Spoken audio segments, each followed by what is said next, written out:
The immense popularity of Netflix's The Crown is proof that the world just can't get enough of the British royal family, which is why we've been making and watching movies and shows about the royal family. From Mary, Queen of Scots, to Queen Victoria I, let's take a look at 8 of the best movies about royalty and the royal family, starting with The Favourite. The Favourite is a 2018 period black comedy, co-directed and produced by Yorgos Lanthimos, with a screenplay from Deborah Davis and Tony Nicmanera. Lanthimos has a searingly unique style that shines through in every movie that he makes, told through an impeccable monochrome cinematography that is instantly recognizable, and so as well in The Favourite. This movie is set in the early 18th century Great Britain and examines the relationship between cousin Sarah Churchill, Duchess of Marlborough, portrayed by Rachel Weisz, and Abigail Masham, portrayed by Emma Stone, as they vie to be the court favorite of Queen Anne, portrayed by Olivia Colman. Queen Anne is unstable, immature, and poor in health, which is why her advisor and secret lover Sarah takes over most of her duties. That is, until her impoverished cousin Abigail enters the scene. All 3 leading ladies put down such a performance that the movie received widespread critical acclaim, and deservedly so. The Favourite is absolutely original, with loads of dark humor, and definitely worth the watch. Next up, Spencer. Spencer is a 2021 historical psychological drama, which was directed by Pablo Larraín, with a screenplay from Stephen Knight. Kristen Stewart stepped into the shoes of Princess Diana and absolutely smashed it. She fine-tuned her mannerisms and expressions perfectly to those of Princess Diana, and even managed to get the tone of voice near perfection. Lorraine used the Christmas period of 1991 as a microcosm of Diana's tragic experience in the royal family, as she is constantly watched, controlled, hated by the royals, stalked by the Aquarium Major, is mocked for her eating disorder, and even has her curtains sewn shut. Spencer is visually stunning, but it will break your heart. Filmed in a boxy vintage ratio with postcard-like imagery that makes it feel like a dream, but not one that leaves you with happy, cozy feelings. Lorraine makes delicate yet valor hints to the conspiracy surrounding the death of Princess Diana, which will haunt you until long after the movie is done. Following, The King's Speech. The King's Speech is a 2010 British historical drama that was directed by Tom Hooper and written by David Seidler. It follows the future King George VI,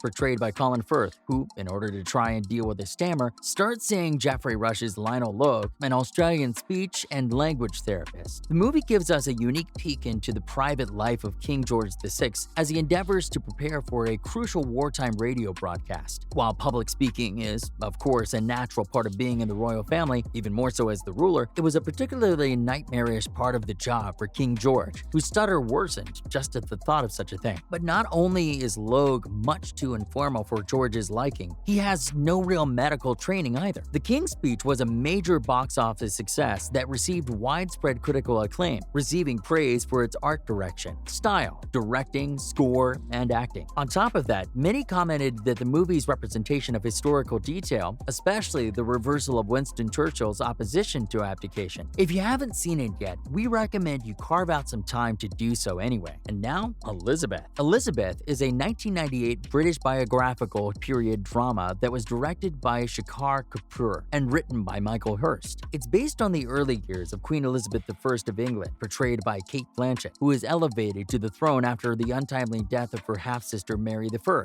who had imprisoned her. Elizabeth finds herself crowned in 1558, but as soon as she has established herself on the throne, Queen Elizabeth has to face the many plots and threats designed to take her down. But Elizabeth was a strong-headed leader who was prone to tantrums, and Kapur effortlessly takes us through the ups and downs of one of the most interesting queens of our history. Blanchett is joined on the screen by Geoffrey Rush, Christopher Eccleston, Joseph Fiennes, John Gielgud, and Richard Attenborough in supportive roles. Elizabeth was such a success that Kapur even ended up making a sequel, Elizabeth: The Golden Age, in 2007, and the word is that Kapur is already working on Elizabeth: The Dark Age for Warner Brothers as well. Don't you dare to go anywhere just yet. Coming up, more movies about the queens of England and one king who was put to the test when he was only 26 years old. Curious what else we got in store for you? Make sure to keep watching until the end of the video to make sure you're not missing out on your new favorite period drama. So let's continue. First up, The King. The King is a 2019 epic war movie directed by David McCod, with screenplay from McCod and Joel Edgerton, both of whom were also at the helm of production, alongside an extensive team. The King was based on several plays from William Shakespeare's Henriette and follows the the rise of Henry V as king after his father dies, while he also has to navigate palace politics, the war his father left behind, and the emotional strings of his former life. The Prince of Wales is portrayed by Timothy Chalamet, who later becomes King Henry V of England. He is joined by Joel Edgerton, Sean Harris, Tom Glenn Carney, Lily Rose Depp, Thomasin McKenzie, Robert Pattinson, and Ben Mendelsohn. The King received generally positive news, though Pattinson's attempt at a French accent could have used some more training. The movie was also heavily criticized by historians for its inaccuracy regarding both the original plays and historical reality. Despite that, The King does offer a glimpse of what it must have been like for King Henry V as he rose from a drunken layabout to a brave leader on the brutal field when he was only 26 years old. Next, Mrs. Brown.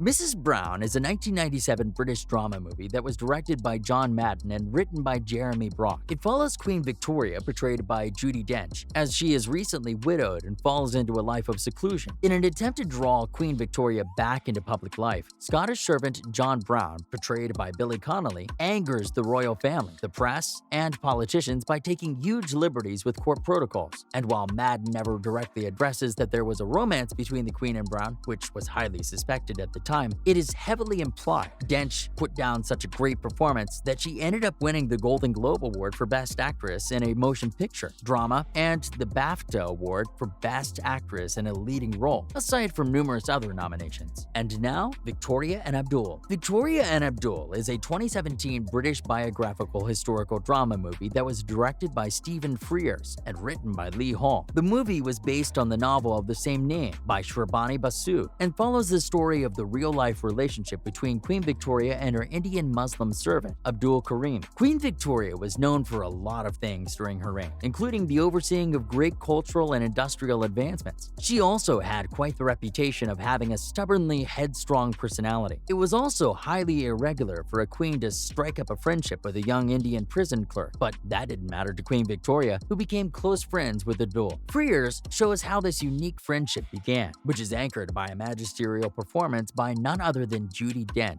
who had already proven herself to be more than capable of representing Queen Victoria in Mrs. Brown. While the movie may gloss over some of the historically more complex nuances of colonial oppression, Frears may be forgiven if you keep in mind that he was acting on a creative license. If you can do that, you're in for quite an endearing movie. And last but certainly not least, Mary, Queen of Scots. Mary, Queen of Scots is a 2018 historical drama movie that was directed by Josie Rourke with a screenplay by Beau Willimon. Mary, Queen of Scots was Rourke's directional debut and based on John Guy's 2004 biography, Queen of Scots: The True Life of Mary Stuart. The movie stars Saoirse Ronan as Mary, Queen of Scots, and Margot Robbie as her cousin, Queen Elizabeth I, who's near unrecognizable by the end of the movie as she embodies the aging queen. Mary was Queen of Scotland until she was forced to abdicate in 1567, and while historians were a little piqued by the historical inaccuracies, Mary, Queen of Scots was widely praised for its compelling performances both by Ronan and Robbie. And if you can look past those inaccuracies, Mary, Queen of Scots truly tells the compelling story of the two powerful female rivals both in reign and in love. And that's all we've got for now. What do you think makes period dramas about royalty and the royal British family so fascinating? Let us know in the comments what you think, and